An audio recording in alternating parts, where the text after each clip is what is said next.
And so I will ask, most people, we've been just chatting, but as we start with the presentation, I'll just ask that everybody put themselves on mute, and also going to ask, just briefly remind you, we've had several good meetings and people have been very respectful of the speakers, held their questions until the end of the speaker's presentation.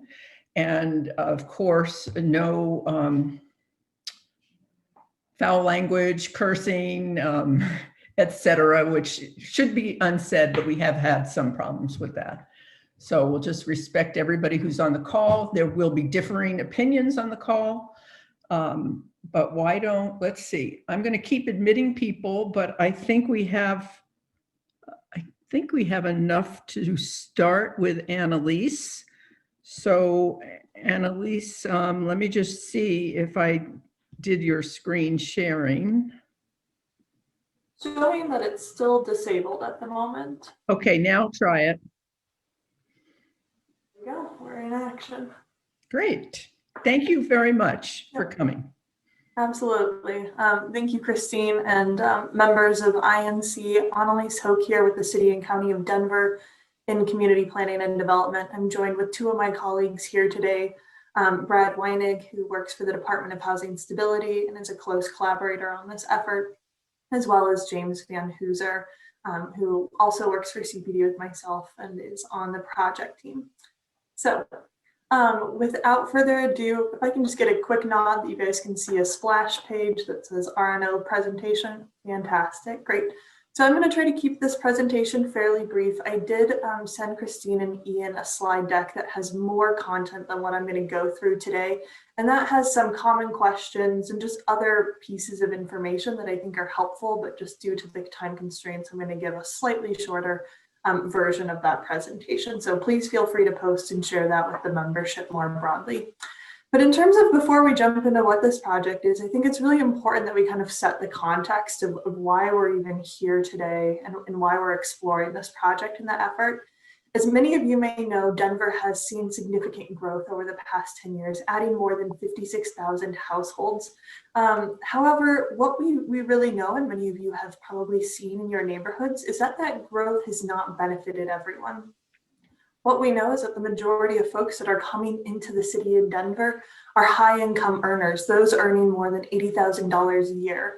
And those that are kind of our lower income earners have actually been forced to either leave the city, double up, or kind of find subpar housing conditions. In terms of middle income housing, we've seen kind of a moderate, steady growth.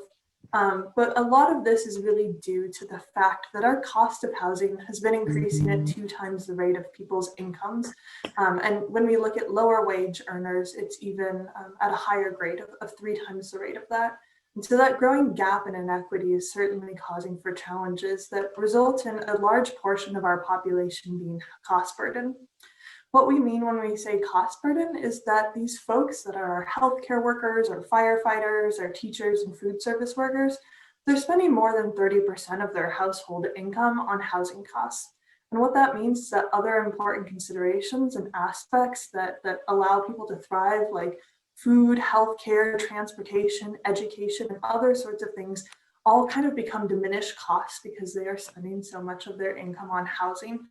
Also, cost burden is an important indicator of risk of involuntary displacement that we also need to be careful of. So many of us have our own personal experiences of how housing unaffordability has affected each of us.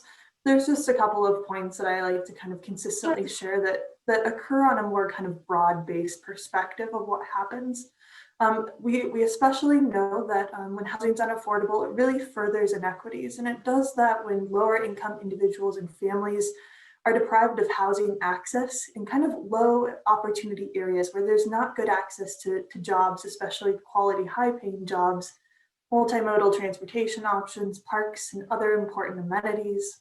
We know that less money flows into our local economy as people are spending more of their income on housing. If I'm spending a significant portion of my income on rent or mortgage payments, I can't go and be a patron at the local cafe or coffee shop or other things that are supporting those local businesses in our communities. Additionally, economic growth slows because employers cannot find workers to fill the needs. And a lot of this even comes into the housing construction market. And lastly, I know this is a concern of many that we sometimes hear about in these community groups, but traffic is a major concern, right? And so as people are forced to work further away from either their jobs or their kids' schools or even just their family and friend support networks, traffic increases, carbon emissions increase, and those public infrastructure costs go up and are kind of affecting everyone. So those are just some pieces that we wanted to highlight before we jump into really how is Denver addressing housing need. As I kind of alluded to, this effort is a joint project through CPD as well as our Department of Housing Stability. And before we jump into a specific program, it's important to know that this is just one piece of a really important puzzle in terms of how the city addresses our housing need kind of from a holistic basis. And so I'm just going to talk really briefly about what the city has done over the past couple of years and sort of these four kind of key buckets in which Housing and Inclusive Denver sets up to create, preserve, and promote accessible, affordable housing, as well as stabilizing residents at risk of involuntary displacement.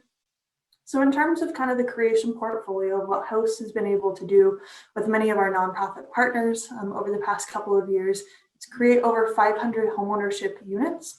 An example of that is shown on the right, and that's located in the Lincoln Park neighborhood, and that is providing some 92 permanently affordable ownership units, ranging from studios all the way up to 3-bedroom units. Additionally, kind of the largest number is within those rental units of over 1,800 have been created with host funding throughout the city. And additionally, as some of you may be aware of, at the 38th and Blake Station area, there's a pilot program to create incentive zoning. 95 affordable rental units have been created through those zoning incentive programs. The creation is where this project will kind of fit in, but we want to keep going through to give you a little bit more perspective of each of these other four buckets. In terms of preservation, this is a really key strategy for us. What many of us may realize is that the home that was built, 100 years ago or 50 years ago, or even 10 years ago is going to be a lot more affordable, generally speaking, than a brand new construction. And so as much as it's important for us to continue creation, also ensuring that we're preserving existing affordable units that might be at risk of expiring in terms of their covenants, or might be what we call naturally occurring affordable housing, where it may kind of rent or sell at generally kind of lower market values because maybe it's on a busier road or it hasn't, had an updated kitchen or otherwise. But that preservation piece is really important for us as well. And that's kind of an example of that shown in the Villa Park neighborhood that is focused on senior housing, about 188 that were able to be extended to permanent affordability. The next two buckets tend to be more programmatic in aspects. And this is where stabilization programs come in that are both emergency and sort of long-term policies. So temporary rental and utility assistance is kind of an emergency backstop when people maybe unexpectedly lost their job due to COVID, were unable to receive either sufficient unemployment benefits or for some reason were ineligible. That's where TRUA programs can really come into place. Additionally, this is where West Denver Renaissance Collaborative, the accessory dwelling unit program, also is an important piece that stabilizes folks that may currently own their home, but enables them to invest in the creation of an accessory dwelling unit to kind of create a secondary income stream or support their family that may need housing. But in exchange for that kind of investment, those ADUs are rented out at affordable levels. And so it kind of provides benefits from a few different perspectives. I realize I was jumping to TRUA, that's under the stabilization one, so apologies on any confusion there. The last kind of piece and important bucket that we're looking at is how do we stabilize residents that are at risk of involuntary displacement. Many folks are living in homes and communities that they want to. It's their communities of choice. It's where their grandparents lived. It's where they grew up. And so ensuring that people have the opportunity to stay in their homes and communities of choice is where these programs come through. Additionally, things like home repairs, accessibility upgrades, and energy efficiency upgrades, enabling for people to kind of age in place rather than have to move out of their community is where these different funds and programs are prioritized towards. So in terms of looking forward, we just talked a little bit about how did we get here and what the city has been doing in terms of kind of a numbers perspective. Denver is not going to stop growing anytime soon. Projections at the kind of metro and then local level indicate that we're going to see a significant amount of people coming into the city still over the next 20 years. And growth is commonly also associated to employment. And so when we look at kind of the largest employment industries that are going to come in, we have healthcare, education, hospitality, and professional business services. But as you can see, not all of those are high wage industries and earners. And so we also have folks that are at the moderate wage of healthcare and education workers and low wage in terms of hospitality. And so in terms of how we think about how we accommodate these different groups and individuals, what we know is that generally speaking, households earning less than $50,000 are well covered and prioritized under federal, state, and local funding, as well as programs that are really prioritizing those low-income housing needs. This is where low-income housing tax credits come into play, Section 8 housing choice vouchers, and other sorts of things. But as these kind of incomes are generally seen as those with the greatest need, that's where funding and resources tend to be prioritized. On the other side of the spectrum, we have, housing for households earning more than $80,000. And that's where the what we call either market rate housing or what the private sector is providing. They're going to prioritize housing that meets the needs for higher income earning individuals. They are going to sell new homes and new condos and apartments at a rate that the market is willing to provide. However, what we kind of can see growing and widening, especially as we look forward, is kind of this gap in our current tools of households earning kind of anywhere from $50,000 to $80,000. That's our teachers, that's our health workers, that's our social workers. We don't have programs and priorities that are set up to kind of meet their housing needs. And so as we look forward, we're kind of at this place where we need to be asking ourselves as a city, what are the additional tools that we can put in place to address our growing housing needs, and how can future development that we're seeing better accommodate our growing housing needs as well? So that's where this project, Expanding Housing Affordability, comes into play. As some of you may know, this was formerly called the Affordable Housing Zoning Incentive. This project scope has been expanded to look more holistically at a couple of different types of tools, which I'll just highlight really quickly here. But at the forefront, the objective of this kind of overall effort is to establish market-based programs for new development that complement existing tools and resources. That's why I kind of wanted to give you guys a little bit of a preview of what the city has been doing, because we're not trying to duplicate efforts, we're trying to complement and find gaps in our programs so we can better meet our housing needs. Additionally, we want to create a citywide program that better addresses housing needs for households in every neighborhood. So in terms of kind of what does that actually mean, the city is exploring 3 complementary tools through this effort. That includes updates to our current linkage fee, opportunity to study inclusionary housing. Part of this is pending some changes at the state law, which I'll speak to in a moment. And then look at incentive zoning that can be leveraged at a citywide level to better accommodate our kind of opportunities there. So in terms of just, why are we doing this project right now? Why didn't we do it a few years ago? Why aren't we waiting to do it for a few more years? Housing needs are growing. Many people will say we are in a housing crisis, and it's time that the city act more holistically. Additionally, as I alluded to, our existing tools are leading to gaps in that housing affordability. And lastly, as a planner, and especially kind of my role as a regulatory planner, my role is to implement our city-wide adopted plans as well as neighborhood plans. And one of those key foundational aspects is to create an equitable and affordable and inclusive Denver.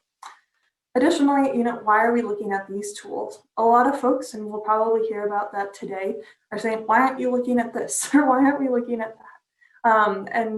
There's always more creative, innovative things that the city can be doing. And we certainly want to hear that feedback.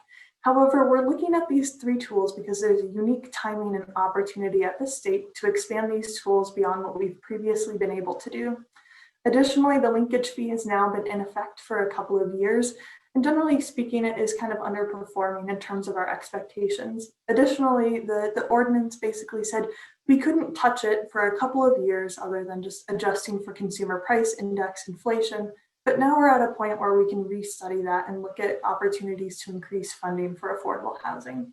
So each of these tools that we're talking about, linkage, inclusionary, incentive, they're a little bit jargony. So I'm just going to take a moment to kind of explain at a kind of basic level what each of these tools are. So the linkage fee right now is a fee, so it generates funds. It's currently an existing mandatory tool, meaning that it applies to all new development with a few, very minor exceptions, like if you're building affordable housing. But that tool applies on a fee per square foot basis to new development. And it goes into our affordable housing fund, which is also funded through the property tax mill levy that was applied a couple of years back, as well as marijuana taxes. But all of that goes in and provides funding to affordable housing and the different programs that we were just speaking to. Incentive zoning is another tool that we have in a few pockets of our city, but it's kind of time for us to look more holistically at how incentives can be an important piece of these programs. Generally speaking, incentive zoning is kind of described as a height increase of when that height incentive is leveraged. Now a greater portion of those units are affordable. As I said, it's an existing voluntary tool, meaning that you don't have to take that incentive. You can build within your base height, but when you do, there are now going to be requirements to create mixed income housing. Incentive zoning can also look at other things like parking reductions, fee reductions, a kind of faster, more concierge review that ultimately saves money and gets those projects through the process a little bit faster to better catch up to our housing needs. The last tool that we're exploring is inclusionary housing. And some of you might say, hey, didn't Denver have inclusionary housing a couple years ago? And you're right, we did. From 2002 to 2016, we did have what was called the IHO, the Inclusionary Housing Ordinance. And that did apply to new for sale developments of 30 units or more. And it produced affordable housing in neighborhoods like Lowry, Gateway, Green Valley Branch, and Central Park, and a few other pockets within the city, but it could only apply to ownership housing, and that is due to some limits at the state law. However, House Bill 1117 is going through the state legislature process, and what that bill is seeking to do is enable for municipalities across the state like Denver to be able to have inclusionary housing policies that apply to both ownership and rental housing. But what inclusionary housing does kind of at the basis is when new market rate housing is proposed, it requires a portion of those units to be income restricted as affordable, therefore resulting in mixed income communities. So as we kind of move throughout the process, we commonly like to have, in addition to our adopted plans guiding us, specific guiding principles for the project itself. The three kind of key pieces that are really important in terms of framing and thinking through our decisions are shown up here on the screen. So first of all, an equitable program that addresses housing needs for households in every Denver neighborhood. Equity is a really important aspect of anything that the city does. And when we create regulatory changes, we really need to be cognizant of the opportunities as well as unintended consequences of those programs. So acknowledging that this program probably won't just have one straight rule, but it will need to respond to the various market areas and needs of each community. Additionally, we want to get to a better predictable program that provides clarity and transparency of process, requirements, and outcomes. For those of you that might be familiar with the 38th and Blake system, it uses what we call a multiplier. And that multiplier, while that is a static number, what it produces in terms of percentage of affordable units is inconsistent because of kind of the math on the back end and how big your units are and what use type it is. But we know that that has not led to the level of predictability and transparency for the community that we really see as appropriate. And so that's something that we want to improve upon and ensure is a foundational piece of any process moving forward, especially at a citywide scale. And lastly, this is a market-based program, meaning that we are seeking to kind of partner with the private development market on solving our housing needs in a way that maybe the city hasn't done as intentionally in previous years. And so it needs to respond to varied market and feasibility conditions, acknowledging that land values as well as rent values are very different in our downtown core as compared to some of our more suburban communities that have kind of lower land values, lower rents achieved. And so any program needs to appropriately respond to that. So we're also meeting the housing needs of those areas. Just about done here. So in terms of the project process, where we are kind of anticipating to be is towards the end of this year with the legislative review process with City Council and the Planning Board.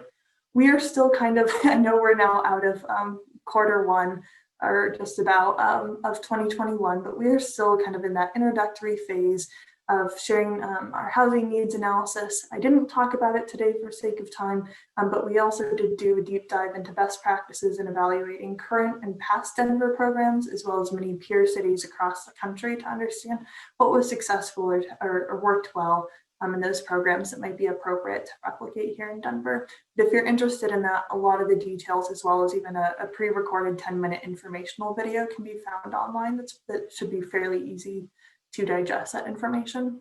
Where the bulk of the work is going to really occur is in the summer, and that's where financial feasibility analysis comes into play, as well as helping to identify and determine what are the different policy alternatives for this approach. As I alluded to, we are wanting to work with the private development market to find solutions that create more affordable housing than what we're getting today, which is nothing really. And we want to do it in a way that gets to better meeting our housing needs. And so financial feasibility helps us understand how and where those opportunities are. And exploring policy alternatives is saying, do we create programs that prioritize more units overall or deeper affordability? Try to prioritize mixed income communities, or is it okay to have more funding to put into deeply affordable units and programs? That's where the bulk of the conversation and really trade-offs are going to be important for us to consider. In the fall is when we want to get to a point where we're confirming our policy alternatives, we're drafting, we're refining, we're going back and saying, hey, we heard that these were your priorities when we put out 3 different alternatives. This is what we think we heard. Let's make sure that we heard it correctly and that we're creating a program that meets community needs and expectations. And then going through the legislative review.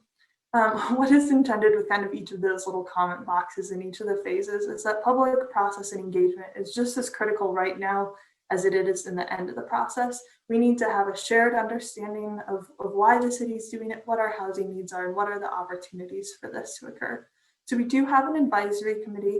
Ian Tafoya is a member on it, and Christine kind of serves as needed to fill in, and they're great insights, and appreciate them connecting us here with you today. But that's just also one piece of the puzzle.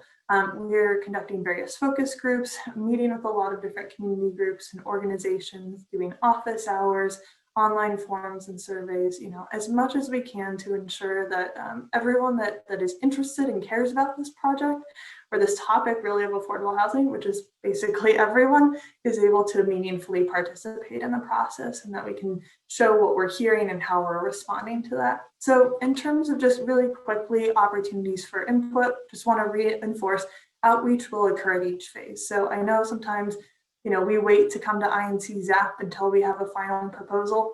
We don't have any final proposals. We don't have any initial proposals. We're really here to just say, these are the 3 tools, and we are wanting to better create more mixed income affordable housing throughout the city. So in terms of just the opportunities that are alive right now, the feedback form is on our website. We certainly recommend that you fill that out. We'll be taking notes here today, but sometimes, in larger groups, we can't hear from everyone. We did have 3 different community office hours in April, and some great conversations there. But, if there continues to be interest, we'll be adding more dates to that, and we'll certainly share those out in our newsletter and through other sources.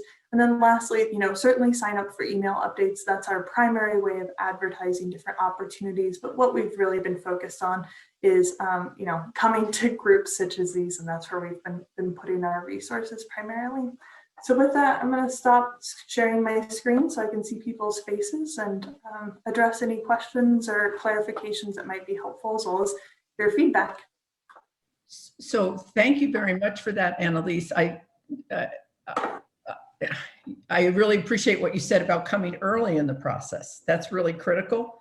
I have 4 questions I'm not going to probably ask because I'm sure everybody else does, but I'm wondering if possibly we could set up a community office hour on your schedule. I'm assuming you did it like we did group living, where you just sign up on WebEx, but with the three of you, Brad and James and you, for ZAP members who might not get a chance today, and we can sort of ask some more questions, because this, I know you only have till 10. Yep. So. Yeah, I'm absolutely happy to do that. And I think, you know, our community office hour first go around that we didn't have as much participation. Maybe they are, in the sense that the group sizes didn't fill up, but we still had folks. We offered them every Thursday of April at both morning, afternoon, and evening times. So we're happy to set up maybe 2 more dates that will be available to anyone, but we would especially coordinate to make sure that INC ZAP members can participate in that discussion. Because what we find is it's sometimes helpful to just make sure everyone can hear and understand, and that we can listen as well. Absolutely. And do you want to add something before we go to questions? No, let's go to questions. Looking forward to hearing from you guys. And again, and I'll put my contact information in the chat as well. So if you have specific questions you want to just ask me via email or set up a time, happy to have a conversation. That would be great. So I will hold my questions, but I don't see any hands. Can either raise your hand. Well, I can't see the whole screen. Looks like Matthew Bossler has his hand up. Matthew? Hi, Analiese. Thank you for the explanation. Oh, can you hear me? Yes, I can. We're good? Okay. You presented a more lengthy version of this to the planning board about a month ago or so. And one of the questions that came up from both Gosha Kung and, I'm going to butcher her name, but Angel Futher, was why, Fowler, is it? Okay. Was a question basically as to why the incentive overlay is being approached as only looking at areas that are zoned for 3 stories and above, as opposed to areas that are zoned for example, row house or TU zoning. And I think the response that you said was basically like that there was perhaps not as much impact that could be had in those communities, or I should just say rather in those building forms within the zoning code. But I think that, you know, Angel particularly brought up a good point that like most communities of color don't have much zoning beyond RH 2.5, if any RH 2.5 at all. And so the impacts of this are going to be felt in, you know, denser urban core areas and entering neighborhoods, and not in the communities of color.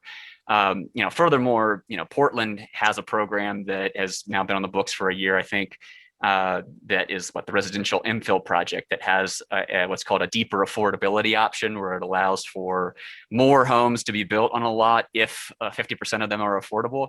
So I'm just curious as to, you know, again, why was that not included in this program? And furthermore, you know, is it going to be revisited perhaps like once the, you know, the code's infill revisions get completed?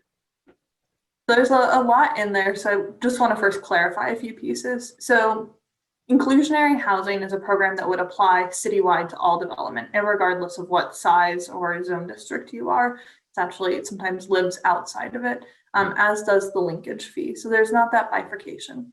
Incentive zoning has multiple aspects of it. Height incentives are one tool of incentive zoning that can be used.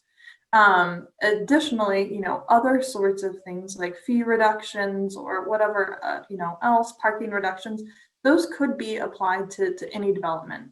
Part of this process is determining what are the appropriate incentives for what areas. So generally speaking, where Blueprint Denver suggests and guides more height and more intensity is consistent with our growth areas. And those are generally where we see kind of multi-unit zone districts, mixed use zone districts, and so forth.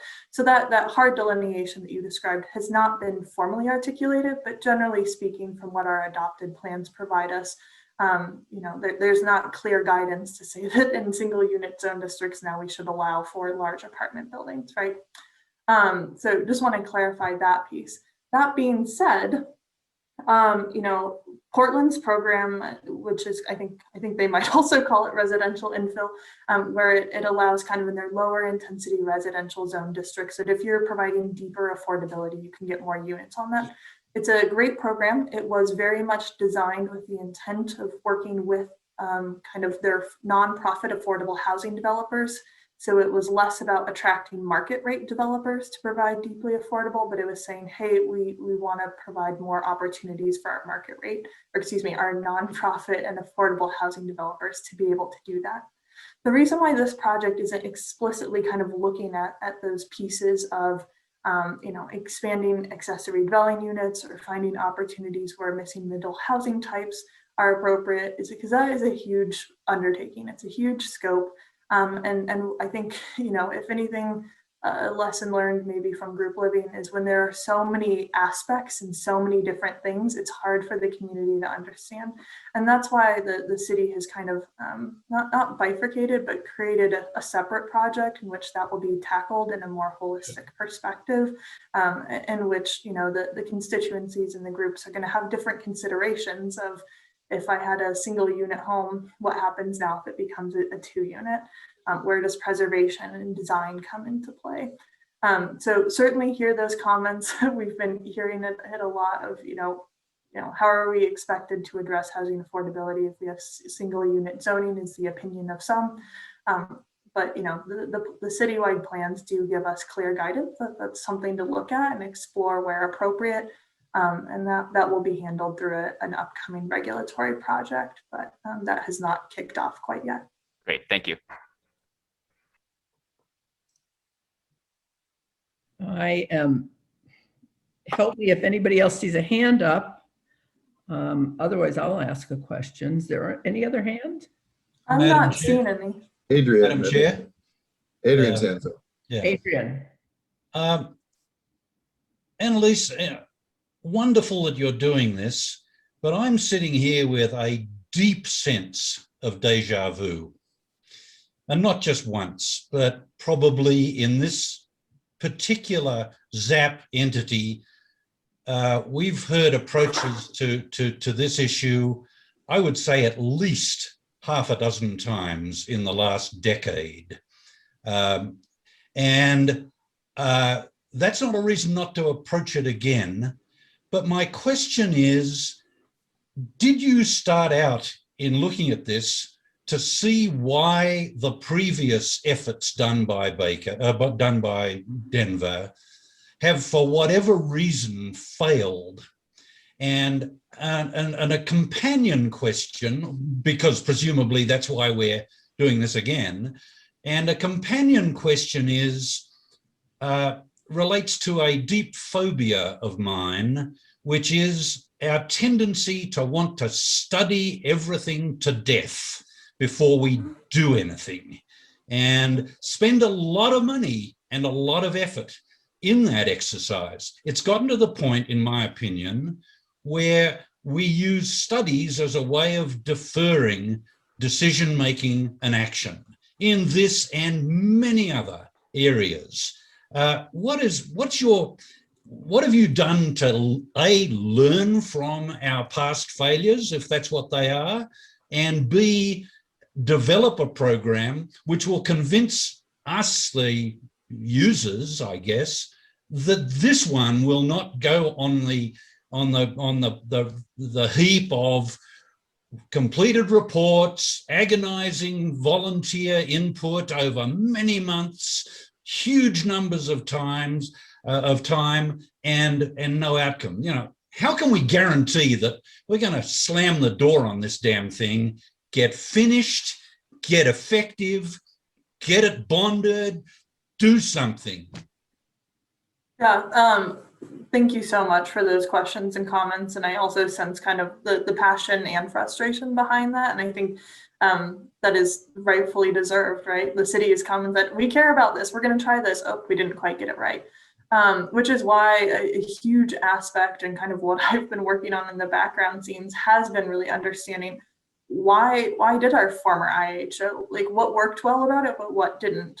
They hired, I think in 2014 and the last kind of iteration, consultants to look at it from an external perspective to say where were those gaps. A few kind of highlight pieces of where it maybe failed is that the former IHO had a cap of administrative fees, or what of those funds could go towards staffing support and resources. That was generally kind of underfunded. Additionally, it didn't respond to the market variability and context. And so what we found was that in higher cost areas like downtown, developers, the easy choice was to pay the fee in lieu and put that output. Happy to talk more about a lot of the other lessons learned, can certainly speak to them too from 38th and Blake. A key piece on that was the base heights that were established were done through a planning process, maybe too much to a science and a T before we got into the feasibility and really understood where the market demand was. And so much of kind of where that expectation and need was already in the base heights. And so there was less of a need to go to those taller building heights and to achieve it. So happy to speak to a lot more. A lot of that's found in the background report, which kind of gets to your second point of let's be thoughtful about this, but let's also not, bludgeon it with studies to a T in which inaction is not actually produced. And that's where, if you maybe noticed, you might say, hey, this is a lot faster of a process and a timeline than what I typically see the city doing. And that is very intentional.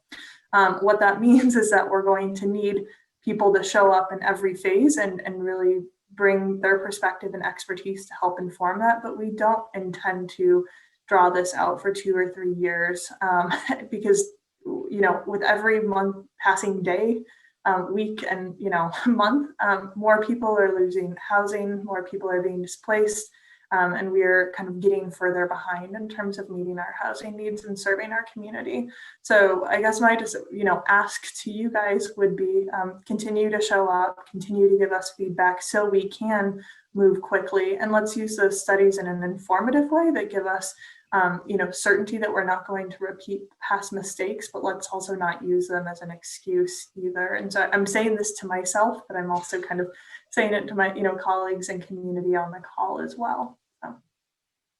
Thank you. So there's 2 more questions. Do we have time for 2 quick ones? Maybe. Yep. I can stay on for a little bit longer. I do know Brad might have a harder stop earlier than I do.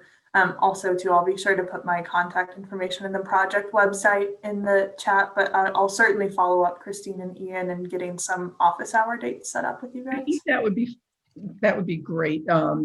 But it looks like Brad might have answered Joe. I'm trying to. It's a good question. Do you want to get real quickly? The question Joe asked is, why isn't there more dependence on nonprofit developers? She thinks we give the baby away with the bathwater to for-profit developers. I'm going to let Brad do that, and then we'll go to Robert Schmidt, and then we'll wrap up so we can let you go. Yeah, Joe, thank you for the question. What I tried to perhaps inadequately explain in a chat is that the scale of the issue is such that we need capacity across the board, right? We've got a bunch of wonderful nonprofits work with dozens and dozens of them across the board and funding them, partnering with them, supporting them every way we can across the housing spectrum need. But the reality is that they don't have the capacity to operate at the scale of the problem, right? And the market is moving very rapidly, as Analiese kind of dictated laid out well in her presentation, that if we don't have tools and resources that are market-based and work at the speed of the market, we're just going to be creating a bigger and bigger and bigger gap. And so nonprofits have an absolute huge role, and we want to do everything we can to support them across the board. But if we're not also leaning on for-profit development to help us with the problem, we're never going to catch up. I'll just add on quickly to that, just in the sense of part of the opportunity to raise the linkage fee that goes into fund the affordable housing fund, and then those dollars go back out to our nonprofit partners. So if we're able to bring in more funding to put out the door there, there's certainly always these capacity issues in which how much they can move forward, but that's sort of how this program indirectly supports them, is through fees assessed on non-residential type development. Okay, Robert, would you like to go now? You have to unmute. Yes, thank you. Analiese, great presentation. I appreciate you doing this morning. One quick question.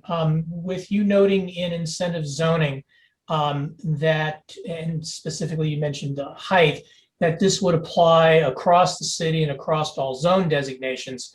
when would you be coming forward with more detail for the neighborhoods with regards to zoning in RH, TU, and SU designations? Yeah. So in terms of kind of the lower scale kind of residential type pieces, that will be handled through a separate project. And since I'm not specifically leading that, I'm coordinating on it because there's implications, you know, we have to look at this from a systems perspective, right? So, and even too, as we're looking at housing, we have to look at employment and how we're raising people's incomes and access to opportunity. So while it might seem like, you know, we're bifurcated in our thinking, there's a lot of coordination that's going on the back end with our city priority and resources. So I can't give you timing or sort of where that conversation is going to, but I'm happy to follow up as I learn more kind of in terms of where the work program is setting on that. But as it pertains to where height incentives might be leveraged and kind of what Blueprint calls our centers and corridors, that's probably a conversation that we'll come to in sort of summer or, you know, early fall of this year. But generally speaking, since we're implementing, we want to use Blueprint and our adopted neighborhood plans as our starting framework. Some of you may know that, you know, the East Area Plan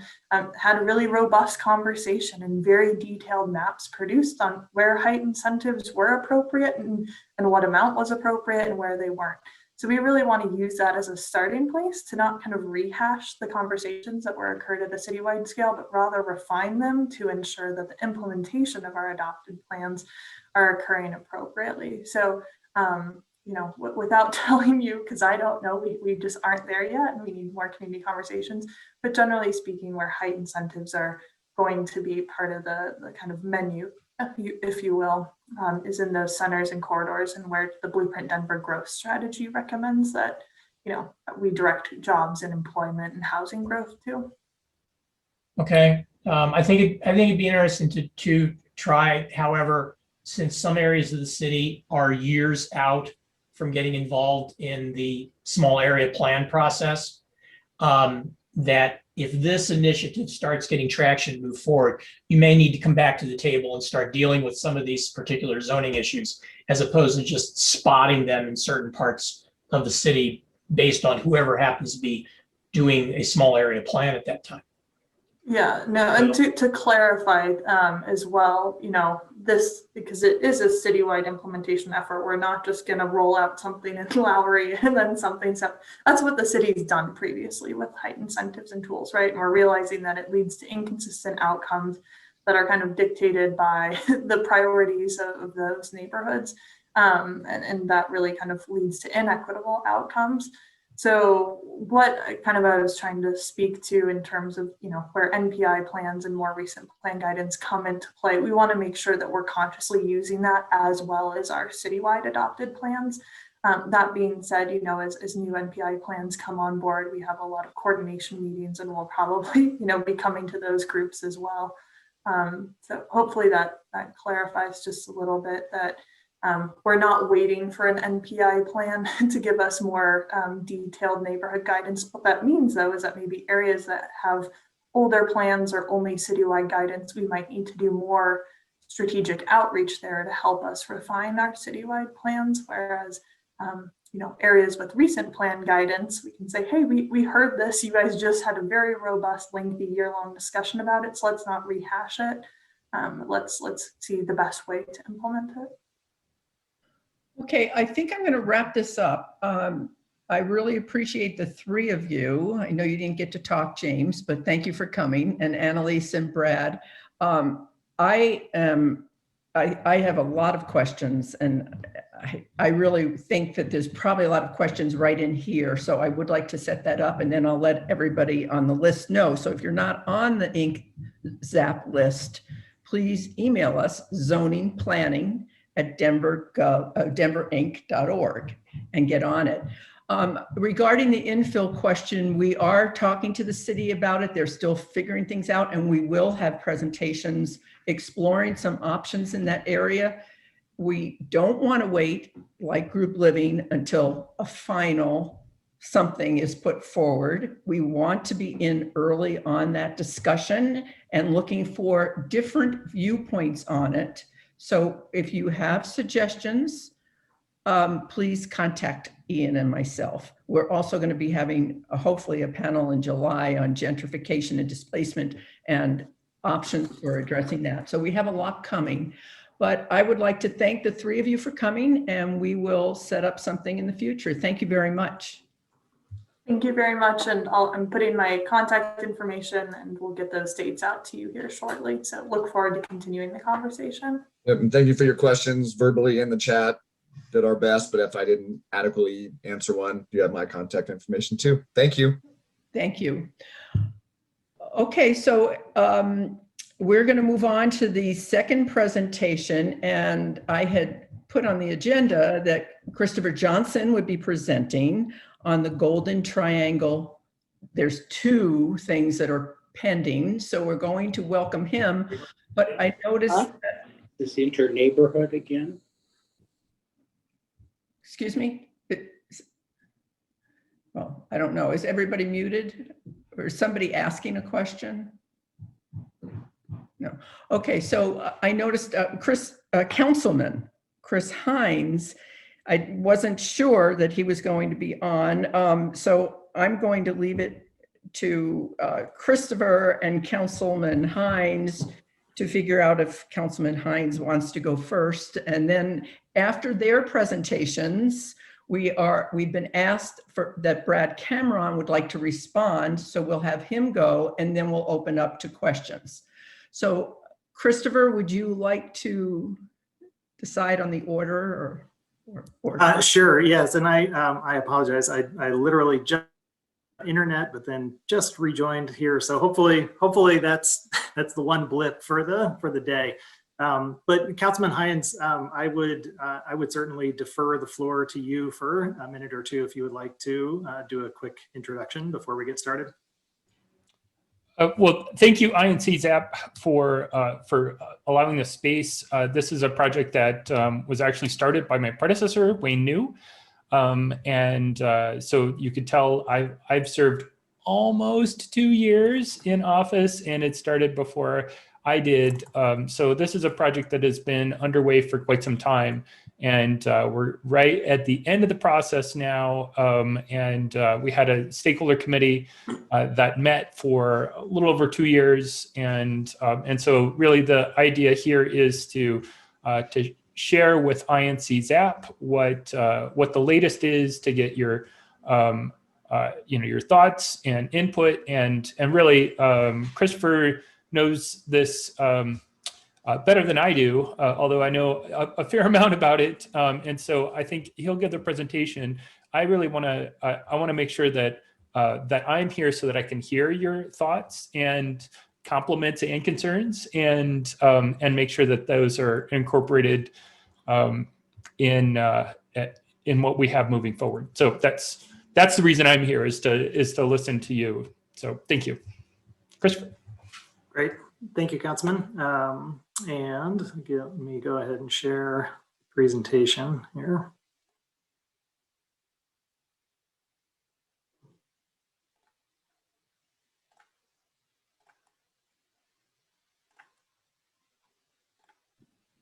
Okay, is everybody able to see that, just to make sure? Yes. Okay, great. Great, thank you.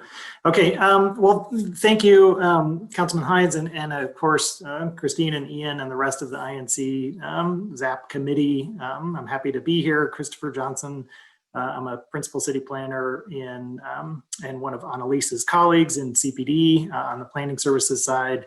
And as Councilman Hinds alluded to, this is a project that's been going on for over 2 years now, and originally started under Councilman New, and has gone through a number of iterations, and has continued to progress through this crazy last year with the pandemic, and hopefully we are now reaching some completion and some final decisions before we begin the formal public hearing process. So quickly, I want to make sure that I leave enough time for Mr. Cameron to present as well. So I'll try to keep this fairly brief. But I do want to start with a quick background on the zoning and design standards and guidelines. That's what the DSG stands for. really just on this process and why we're doing it. Then I'll get into the details of what the proposed zoning strategy is and final next steps in terms of that public hearing process and dates. So really, at its most fundamental level, this effort is very much based on implementing the recommendations of the Golden Triangle Neighborhood Plan. That is a plan that was adopted by City Council back in 2014. And as a sort of a side benefit of this is that we're also able to implement and apply some more current and consistent zoning approaches and procedures. As I will explain, the zoning that applies in the Golden Triangle area is 20 to 25 years old and really represents some kind of outdated thinking in terms of what the priorities were for the city at the time back in the mid-90s versus where we are today. So really quickly, just very basically, like what is zoning and what are design guidelines? The zoning, as many of you will know, is something that applies across the entire city to all private land. It's generally very quantitative and not very flexible. It really just establishes those very sort of fundamental and basic standards and framework in which then development can occur. Design standards and guidelines are a little bit more nuanced and only apply in specific areas, this being one of them, the Golden Triangle, and it starts to layer on some additional, more qualitative standards that are a little bit more flexible. They can be more context sensitive depending upon, if you're adjacent to a smaller building or the relationship of a building to the street, that type of thing.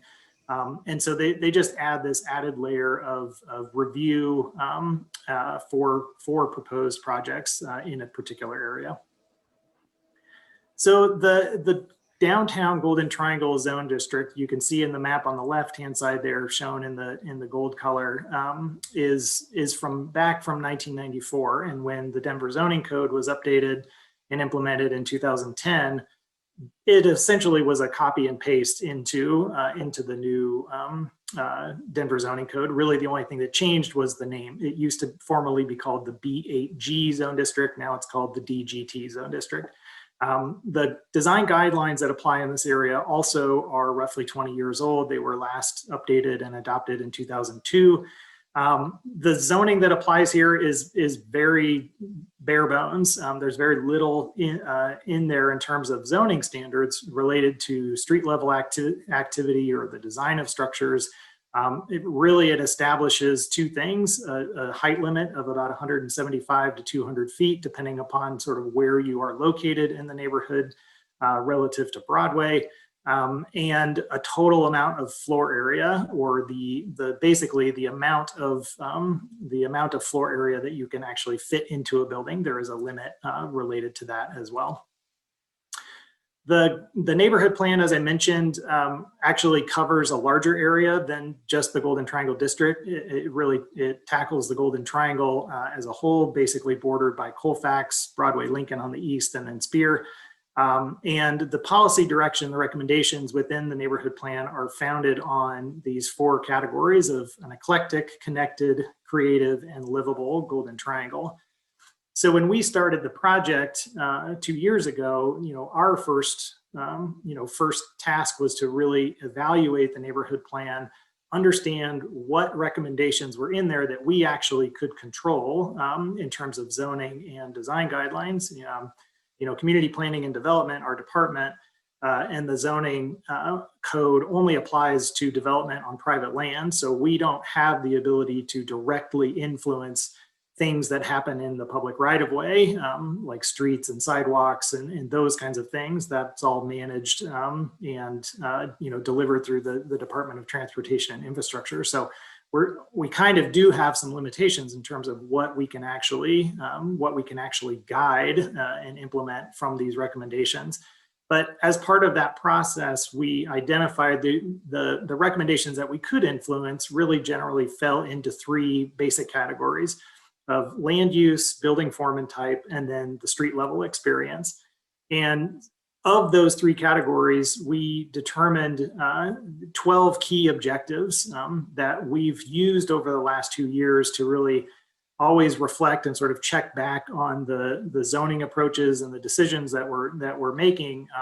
Are these consistent with and supportive of these 12 objectives? I'll just highlight a couple really quickly. Encouraging a range of uses and development types and various housing opportunities was very important from a land use strategy. The building form, something that we've heard about consistently from Golden Triangle stakeholders and other people, is just the kind of general funkiness and eclectic nature of this area, where you've got large buildings next to small buildings and old buildings and new buildings. So how do we encourage that diverse range of shapes and building types, and particularly the protection and reuse of some of those existing buildings? And then really what we've heard the most about is that street level experience. And that's the way that 95% of us are going to actually engage with this area and with this neighborhood is from the street. We probably won't own property there. We probably, may not live there, although James actually does live there, our colleague. So how do we make sure that future development is really supporting a high quality pedestrian experience and the overall sort of characteristics of buildings and how they address and relate to the street? So moving into the strategy, this has been a pretty challenging conversation, to be quite honest. There's three, very important and passionate groups of people that have differing opinions about certain things, and this has really been a balanced conversation to try to come up with some zoning updates that can address the desires and the needs of our neighbors in District 10, not only folks in the Golden Triangle itself, but also Cap Hill and Cheeseman, certainly the development community and property owners, and then also city staff and council. We have citywide goals, but at the same time, we also understand that those have to be balanced with the neighborhood interests and just the development realities, and in particular of a downtown location, the costs of construction and the scale and complexity of some of these development projects is really something. So where we're headed in terms of just kind of some general outlying strategies, I won't get into the nitty-gritty details of the zoning code, because it's pretty overwhelming at times. But from a land use perspective, we are looking at tailoring the zoning standards to different sizes of lots and removing some barriers to other uses. The current zoning that applies in the Golden Triangle right now sort of artificially encourages and subsidizes residential development.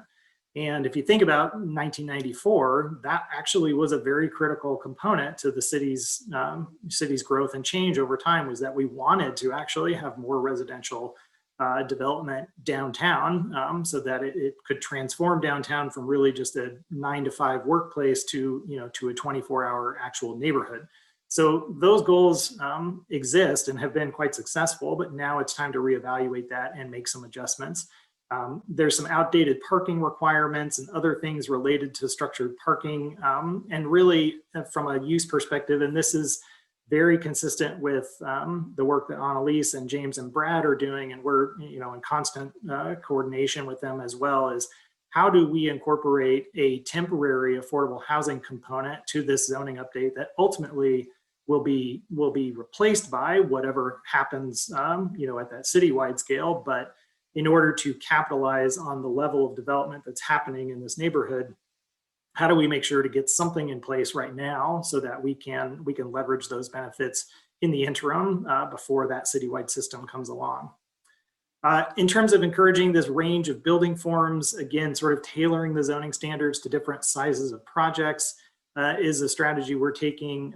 We're introducing a number of different sort of mass and building form related standards. And again, encouraging the protection of historic properties. There's some incentives and other things in the zoning that would support the protection of landmark designated buildings within the Golden Triangle.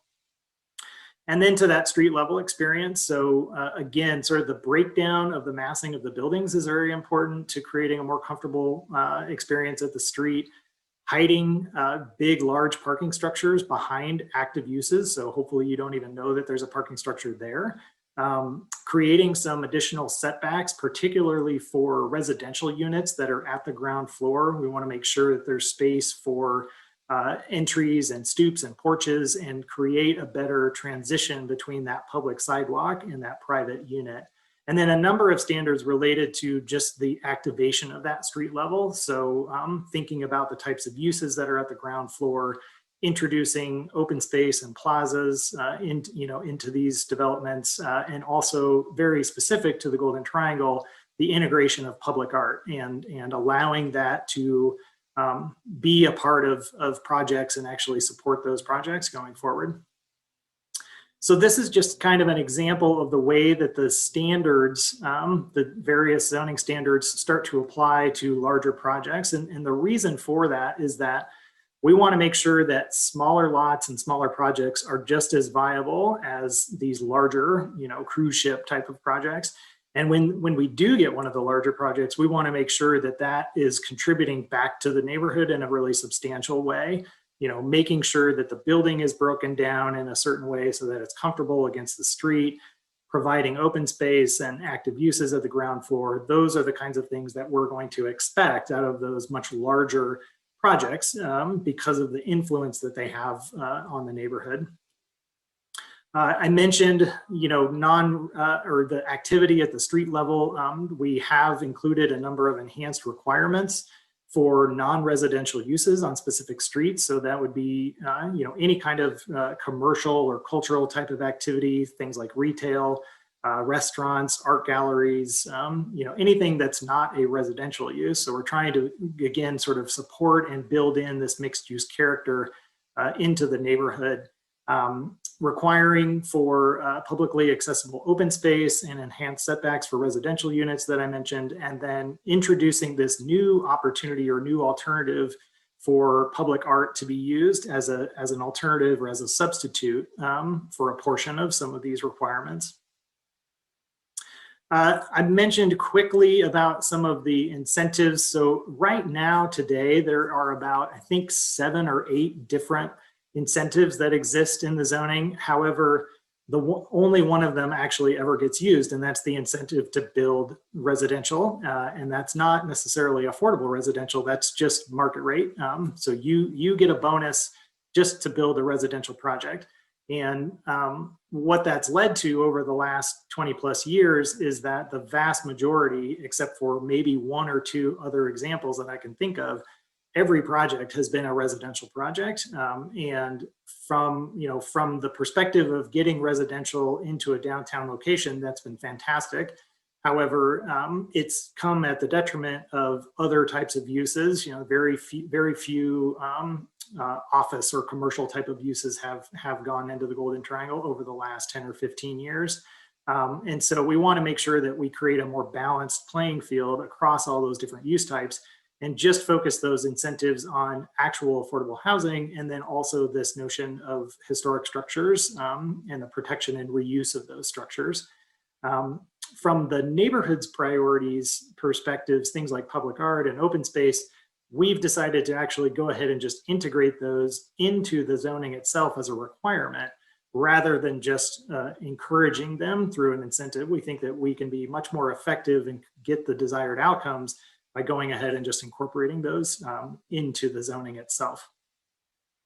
So really quickly, just an example of the affordable housing approach. It is a density incentive. It's a little bit different than the way that things work in 38th and Blake or the Central Platte Valley Auraria district of downtown, where those are height incentives. This works more consistently with the idea that I mentioned earlier of the amount of floor area that you can build into a building. So you can think of it as a lump of clay. You might have a lump of clay, you can shape that in a number of different ways. And if you provide affordable housing, you can get some additional clay to add to that. And so just a couple of examples here. On the left-hand side is, pretty typically what we see today, a residential project with maybe, let's say, 200 units. We don't get any affordable housing out of that. We do get some linkage fees, but they're quite small in terms of, in terms of the need. In the future, the way that the system is set up, that a project of that same size would actually generate about 9 or 10 affordable housing units. If you added the extra clay and went to that larger size, then we would realize 25 affordable housing units. And then there's also the opportunity to combine both affordable housing bonuses and the bonuses related to a landmark structure and use those in combination. And we would still be able to see 16 affordable housing units out of a project under the proposed zoning strategy. I mentioned these bonuses for historic structures. These are bonuses that actually exist, but they are very, very rarely used. And so one of the changes that we're proposing is to actually increase the value of the rehabilitation of a landmark structure by 4. Currently, you get a 1 square foot bonus. We're proposing that be a 4 square foot bonus. And then also there's the ability to sell or transfer unused development rights from a landmark property to another site within the Golden Triangle. And right now you're limited to only being able to transfer one FAR. FAR is is a term and a measurement of the amount of floor area. We're essentially proposing to triple that, to be able to transfer or sell up to 3 times the overall sort of size of that property. So the other thing that we have added into this, and I know we'll get into a lot more discussion about this, is the introduction of a point tower building form. Right now, essentially there's one building form in the Golden Triangle. It has one height limit, and that's what you use to and the framework within which you develop a project. The point tower building form, what is being proposed here is a different shape of a building. Again, going back to this analogy of a lump of clay, it's still the same amount of clay, it's just shaped in a different way. There are very strict and rigid size requirements above 5 stories that limit the overall size and scale of that tower portion. In order, though, for that for that tower to still take on the amount of clay that you have to work with, it does have to have a slightly taller height limit. And it's, this goes back to kind of this idea of creating this eclectic nature and the variety of different building forms. It does actually start to increase the spacing and sunlight between buildings, again, because of the narrow format and the size restrictions. It does start to open things up, and particularly you start to experience that as a pedestrian from the street. And so your experience of this tall building is going to be more in that 3 to 5 story range, even though the building itself is much, much taller. So I've got just a couple really quick sort of visual examples of this. This is kind of what we see today, about a 17-story structure. They're very big, they're very bulky. And when viewed, from this prototypical sort of park across the way, this is what you experience. From a point tower perspective, that starts to break that down, and you can see the portions of the building and the portion of the sky that starts to open up from these towers. Now, granted, yes, these towers are taller, but again, it does start to introduce some additional spacing and access to sunlight. In terms of the shadow impacts as well, this can be pretty dramatic in terms of, you can see in the red, those are the sidewalks that are in shadow based on that larger, bulkier, although shorter building. When you go to the taller, more slender format, that starts to open up sunlight and access to the sun from more areas on the sidewalk. So related to building height, as I mentioned, in order to accommodate that shape, you do have to allow for some taller buildings. So on the left-hand side, you can see, what we see today is about 175 to 200 feet in terms of height limit. The 2 examples in the middle are what we would call the general building form. That's pretty much the same as what's allowed today. It does include some additional breakdown and massing standards. And what we are proposing as part of that affordable housing mechanism as well is that if you are building a project that is providing that higher level of affordable housing, then we're going to allow you a little bit of a height bump. The main bonus is within the floor area and the amount of building space that you can generate, but we are, again, then to accommodate that so we don't get these really big bulky buildings, we're going to allow for some additional height. In the point tower form, and this is really directly in response to earlier feedback we heard from this group and others about concerns of a 300-foot height limit that we were originally proposing, is we've actually modified this approach so that the height is 250 feet. However, if you are going to meet those higher affordable housing rules and requirements, then we're willing to allow for a trade-off and allow that building to go to 325.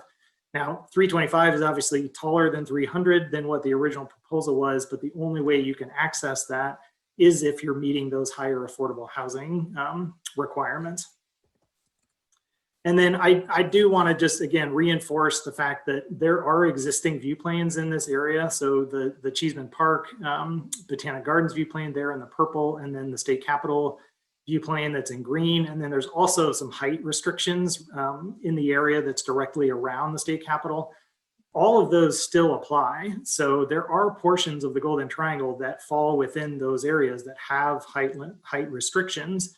Those all still apply. So really, we're only talking about this, sort of central wedge of the Golden Triangle. And we did a number of analyses and looked at the visuals, because really the concern is of the mountain views from Cheeseman Park. And we know that that's important, and it's important to us as well to make sure that we maintain this.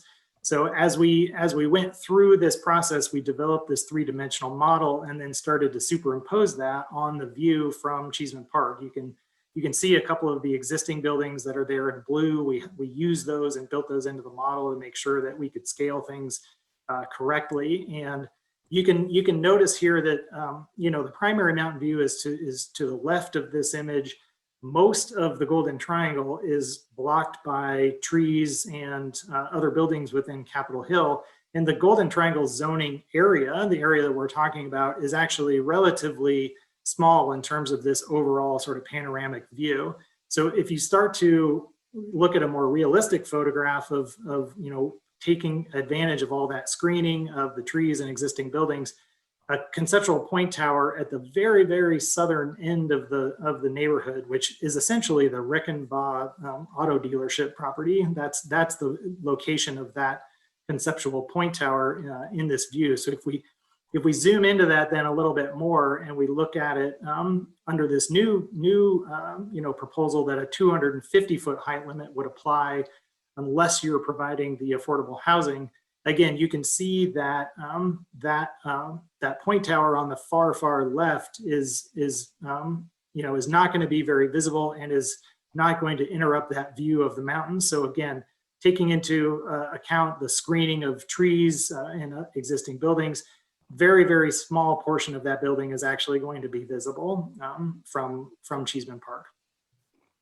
So one final couple of quick slides is that this process to update the zoning is also actually incorporating the design guidelines. As I've mentioned, we're actually in the process of combining 3 different documents into one single document to be much more efficient from a staff timing and certainly also from our customers' perspective.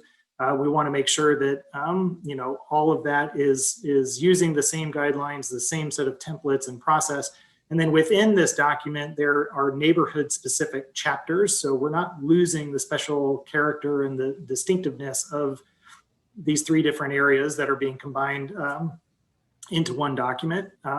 And there is a downtown design advisory board that reviews projects and will review projects under this new document.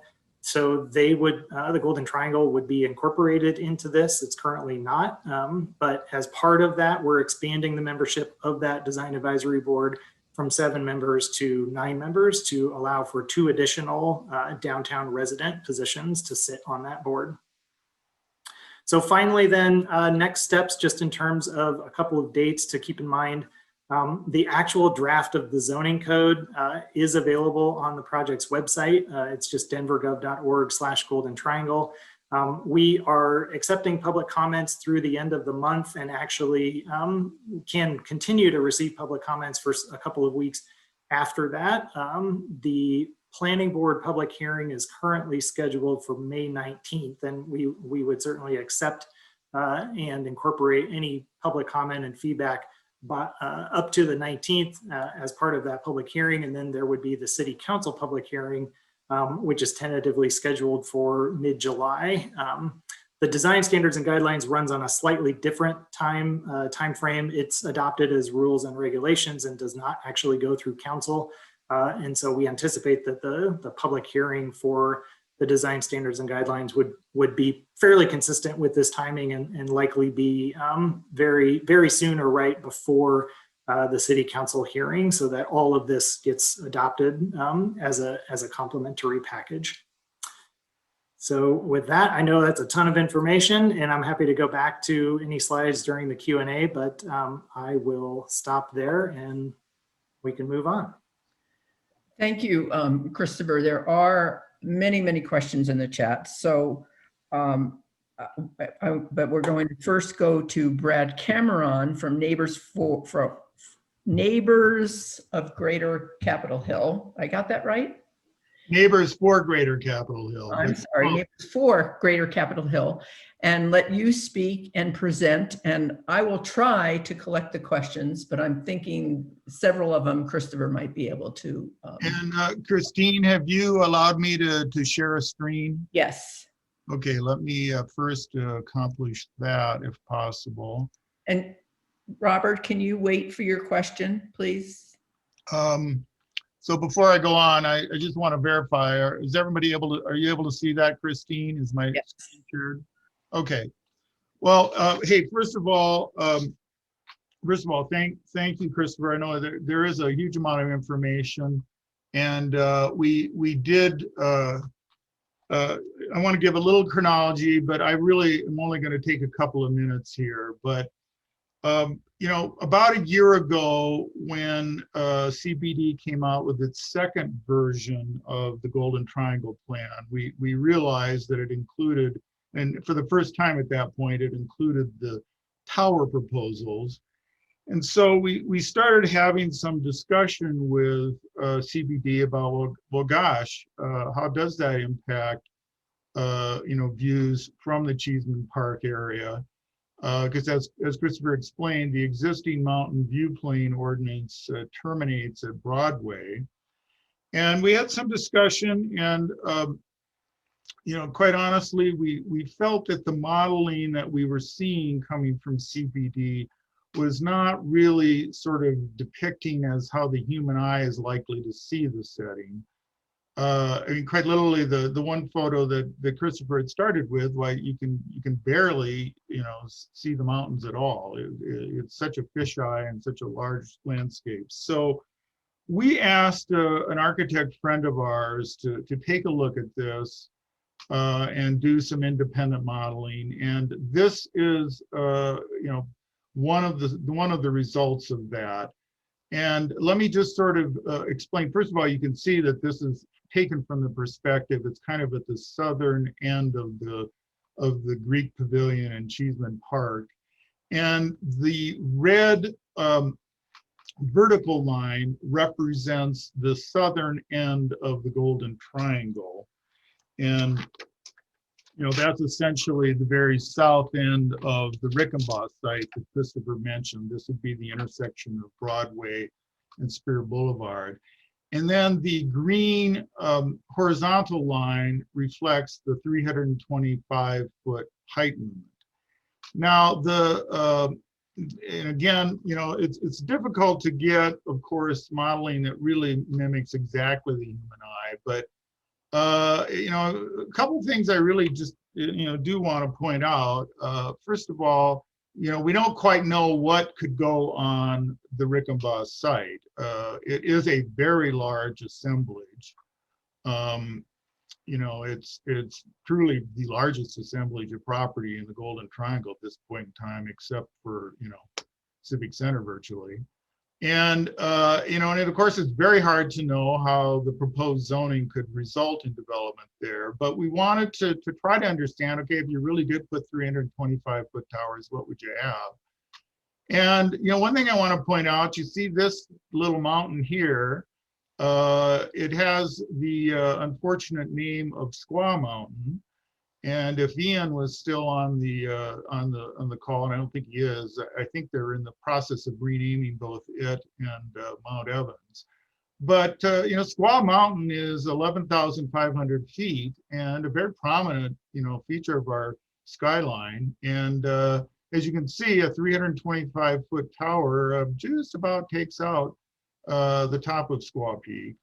And then we also quite don't know where they would be situated. It is my guess, you'd see a tower on the Rickenbaugh site probably pushed to the very far southern end. So we're likely to have, a tower right here where it would be. But granted, the 325-foot level does not obscure Mount Evans or the immediate mountains around it. But we think that there is a significant diminution, or could be, I should say, of 325-foot towers were constructed there. So what our discussion, we saw this last year. We had a presentation last May at the INC Park and Rec Committee, and Kristofer was at that presentation.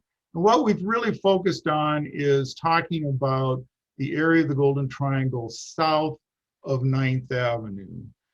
Not the bulk of it. There's really just three blocks south of 9th Avenue, and it would be this area here that would be visible. And what we have proposed is that they keep the cap in this area at 250 feet, which is higher than what is currently allowed.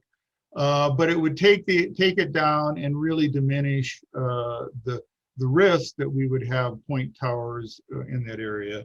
And I also have to mention that we don't, again, given the size of the Rickenbaugh site, and Kristofer wasn't able to explain, there certainly are some spacing requirements between these towers, but without some additional modeling, it's hard to know. We could well end up with a row of point towers on the Rickenbaugh site, which would meet the spacing requirements that CPD is thinking of, but from the perspective of Cheeseman Park would look like a pretty much solid wall of 3 different towers or something. And again, we really don't know. Again, part of what I wanted for this presentation was to simply be able to put the slide up, and we think this is a much more accurate depiction of what the human eye would be seeing from the Cheeseman Park Pavilion. And the other thing I just do feel you've got to mention, you see all these conifers in Cheeseman Park, and those who have been attending the Park and Rec Committee of INC are very well familiar. We are facing the death of probably most of our conifers, at least our mature conifers, in Cheeseman Park and many of our other parks that are irrigated with recycled water because of the salt buildup. So a lot of these trees are probably going to be disappearing very, very soon. And it also highlights the fact that, sad, I mean, this is a really sad sort of comment, but we really don't quite know what climate change and the future is going to mean for our urban forest.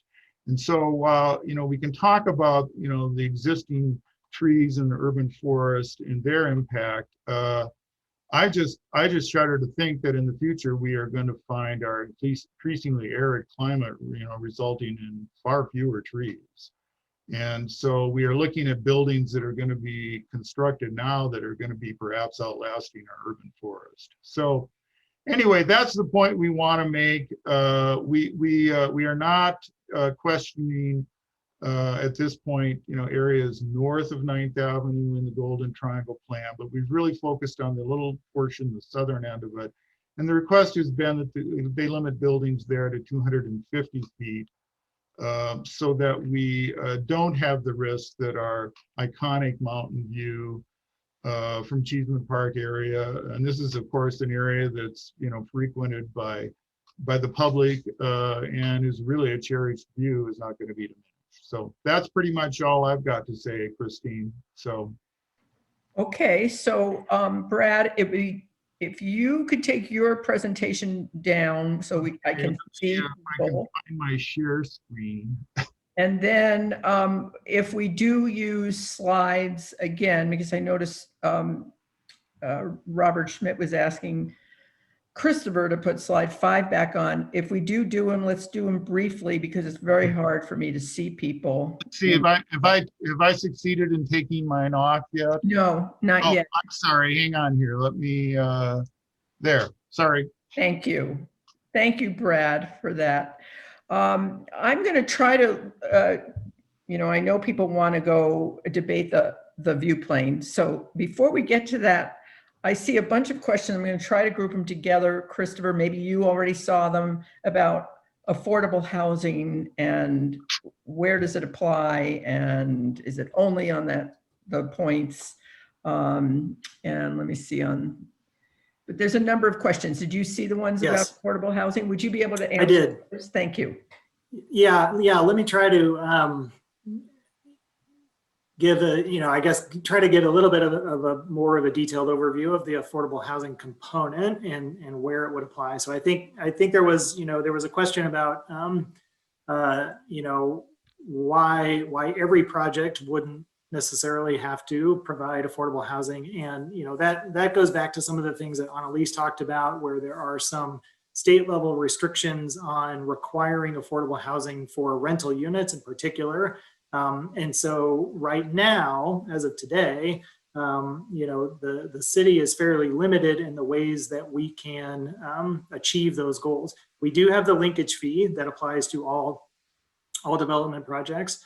And so that does generate some funding that goes to Brad and his team at Host that can then be distributed to our affordable housing nonprofit development partners and others. But through this system, this would be very similar to the way that the 38th and Blake system works, where it is an incentive for some additional floor area that you can build into your building. Also, as noted, some additional height allowances. So again, we can take that extra clay and shape it in a way that it doesn't result in these very, very large and bulky buildings.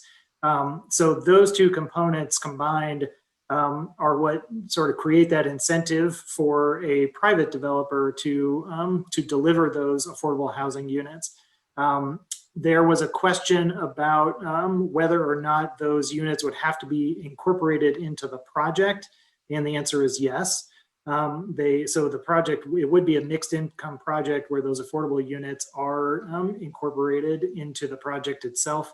There is an existing allowance in the 38th and Blake system, and something we would also allow here as well, that it is possible to actually have what's called an off-site affordable housing contribution.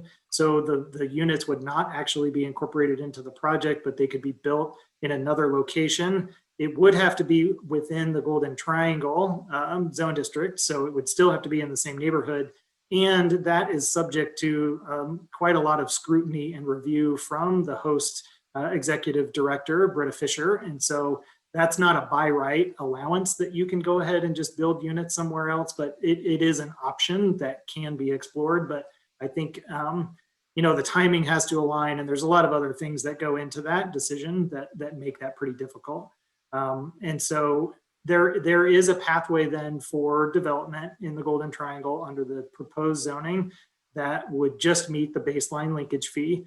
But if you want to take advantage of that incentive and build a larger building, which to be quite honest, the scale of the projects that are being built in the neighborhood today, all of those projects that have been proposed over the last, I'd say about 5 to 10 years, if you can think about the Park on Spear or Aviva or some of these other really large and tall residential projects that have been built, in the future, those projects would be large enough that they would have an affordable housing requirement.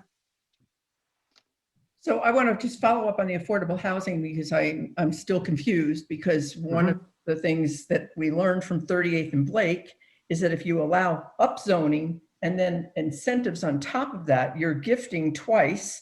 And it doesn't, the incentives don't really work when you're allowing the upzoning first. And I thought the city was deliberately going to move away from that and not allow any base heights to be granted. So I would like to clarify that. And then I'm wondering if in this legislation, you're going to put in something that will allow changes, because if the state 1117 passes, we won't need so many incentives. We can require housing. Yes, exactly, Christine. Yeah, great point. So, so two things. First, relative to the base level of density or height that's allowed here.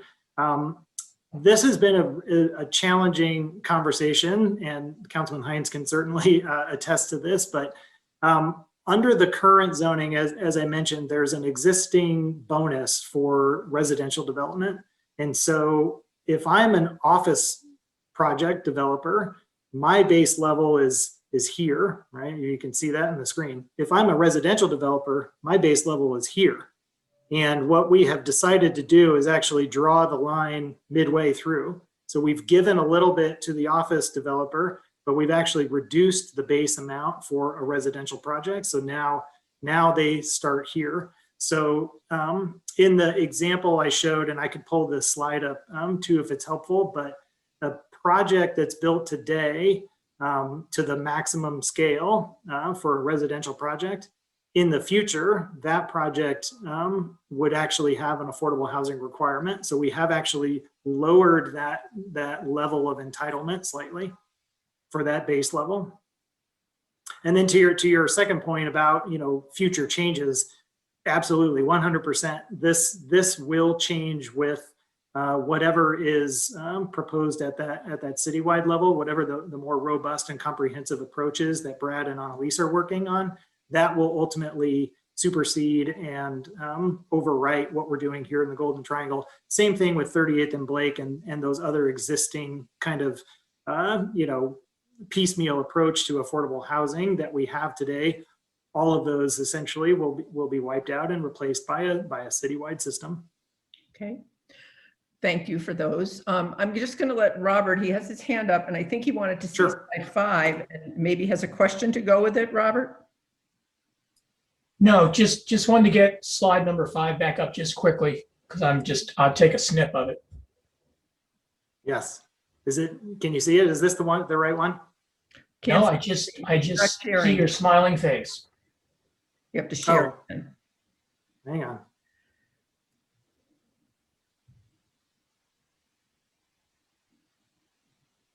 Okay, now try that.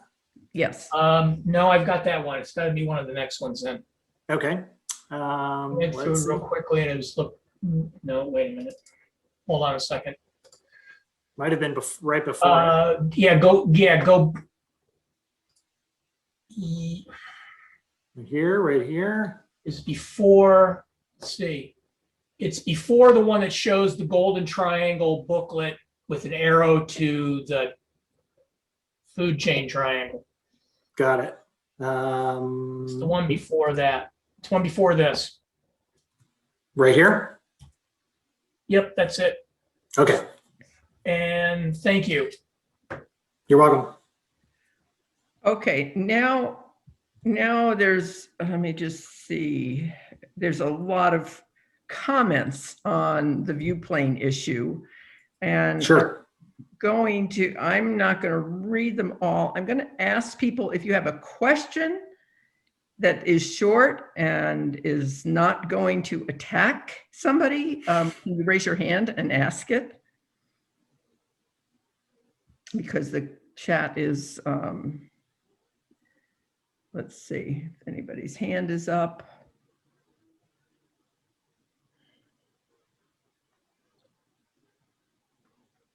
Okay, does anyone see a hand? Oh, Matthew Bosler. Okay, short question, Matthew. What is the difference in the field of view that is depicted in the two renderings? And I'm gonna in terms of distance, Matthew, like in terms of like the spread or location? Yeah, in terms of the breadth of the image in relation to what the human eye typically sees, I forget what the angle is typically that we perceive detail at, but it's like 45 degrees or something along those lines. It seems like the view that you've shown is certainly wider than the view that the other groups rendering was of, and just in terms of comparing apples to oranges, maybe that's a way that we could help this group understand what one is showing versus the other. Yeah, and I mean, I don't know the exact sort of angle measurement, but certainly the initial image was intended to provide that panorama of Cheeseman Park, from the pavilion. So you can see downtown all the way to the right, to the north, and then the mountains to the left. Then when we zoomed into that southernmost portion, to really try to focus on the mountain view and the small portion of the Golden Triangle that does overlap with that. So again, yeah, I'm not sure exactly what the measurement was there, but I could figure that out. It's something we could, we have the model, and so we could determine what that field of view is. But I think too, just really quickly to confirm, I saw a couple of things in the chat relative to the existing view planes and things like that. And again, I do want to reconfirm and reinforce the fact that those existing view planes and the areas that have height restrictions, all of those still remain in place. And this zoning update would not cause a change to that at all. And Brad, the question to you too. Do you know what your field of view was for the model that you prepared? I'm sorry, Matthew. I really am not able to answer that kind of question. I don't know. Okay. Okay, thank you, Matthew. Cindy, I see your hand up. Do you have a question? I do. From a data standpoint, Kristofer, do you have what percentage of Golden Triangle is rental versus ownership occupied buildings? And then do you also have a model to show how many sites would be developed under this type of modeling? Because we know a great deal of the Golden Triangle is already built out. Yeah, that's a great point. I don't know the exact percentage off the top of my head, but I do know that the residential component within the Golden Triangle is much more heavily weighted towards rentals than it is for sale. There is, though, I will say, in the Golden Triangle, there's actually more condominium units than we see in a lot of other parts of the city. You can think about like the Beauvalon or the Prado. Those projects are all condominium and for sale units. So there is a fairly large ownership component to the to the residential development within the neighborhood. To your question about redevelopment over time and how much of this is actually going to be applied. It pains me to say that this project has taken much longer than we had anticipated. And as a result, we may have missed a couple of opportunities. There are currently 9 different projects that are under review in the neighborhood. And I'm aware of 4 or 5 additional projects that are likely to come in within the next couple of months. Some of them have actually shown some interest in the new zoning and are proposing to move forward under the new rules. A couple of them are considering, trying to get in before the new rules are in place so that they can be reviewed under the old zoning. Even with all of that happening, there are still several redevelopment opportunities and sites within the Golden Triangle.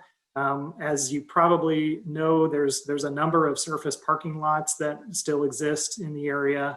There are some underutilized buildings that may not rise to the level of landmark protection. So there definitely will still be opportunities for development, even after the new zoning is in place. And I think too, just in terms of the growth strategy and the trajectory of Denver, these are the kinds of places where we do want to see additional growth and density and new homes for people, because it is close to transit, it's close to the employment centers. This is the right place to grow up instead of out, right? And so we want to make sure that we have a system in place that encourages not only residential development, but also businesses and commercial and office, and certainly in this particular area, the arts and cultural uses that are found in this location. And to add on to that, I agree with all of that, but I haven't seen much, and correct me if I'm wrong here, for green roofs, parks, that kind of planning, so we don't create another heat island extending farther out to the south of the city. What have you in the plans for that? Yeah, great question. So the green building ordinance lives outside of the zoning code and is part of the building code. So and that is in place currently. And then there's also additional higher level green standards that can be utilized as well for new projects. And so any new development has to follow the green building ordinance, and either through green roofs or other stormwater systems and other kinds of ways to meet those higher sustainability requirements. So it's not something that that the zoning will directly influence, but a lot of those rules are in place, and it is definitely a priority of the city and the mayor's office as well. And so those kinds of regulations are continuing to be expanded and improved. And then relative to open space and parks, this is an area, a very, very high density area that does not have a true public park. It does have Civic Center Park, obviously, on the north, and it's got Sunken Gardens on the other side of Spear. But within the Golden Triangle itself, there is a lack of green space, and really the closest thing is probably Acoma Street, and the great sort of tree-lined experience along there. The new zoning does require and has standards for projects that are above a certain scale in terms of the lot size. A portion of that needs to be set aside for publicly accessible open space. So we're trying to build in, they're going to be smaller sort of moments of open space and not one large public park. But we're trying to introduce and integrate those kinds of opportunities for landscaping and urban tree canopy and other things like that into this area, and try to break down some of the some of the concrete and the heat island that occurs here. Mm-hmm. And a dog park? Hopefully somebody puts a dog park in there. Yes, and that is actually one thing for sure within the design guidelines and the design review process. When you add all of these residential units and people and their dogs, they have a tendency to ruin the landscape or other things that are just right outside of the building. And so there are guidelines and standards within that design review process that require on-site pet spaces. So basically they have to be in the building, like on terraces or other kinds of things, so that the street is not, the street and the street trees.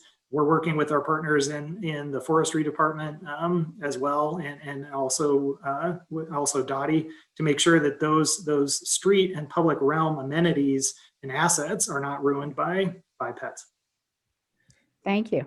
So I'm going to move to a question that Miles asked, and I'm going to ask one other thing of my own on there, but he's saying it looks like you're incentivizing non-residential development. And what is your goal for redevelopment? Is this based on dollars and just expanding the downtown district? Why is that a goal? And then my question, which is sort of related, is 3 times the FAR, the floor area ratio. I mean, I don't understand it thoroughly, but all I'm hearing is fill up more space. We have little tiny pocket parks in the front, which can be 10 feet. It kind of, I'd like you to explain that a little bit more. Oh, and then Gertie has a question. Okay. Yeah, sure, absolutely. So the first question about incentivizing non-residential uses or commercial uses, what I would say is that we're removing an artificial incentive for residential, and we're creating a more level playing field for all types of uses. You know, right now, commercial or office type of even arts and cultural uses, they do not receive that automatic bonus, and so that's why we did that recalibration of the residential project and the commercial project and tried to balance those out. And so we're not intending to specifically incentivize commercial uses or non-residential uses, but we're trying to at least create a more balanced playing field there for all types of projects. You know, it's been great to see as much residential development in the area as we have, but it's time to strike a little bit more of a balanced approach there.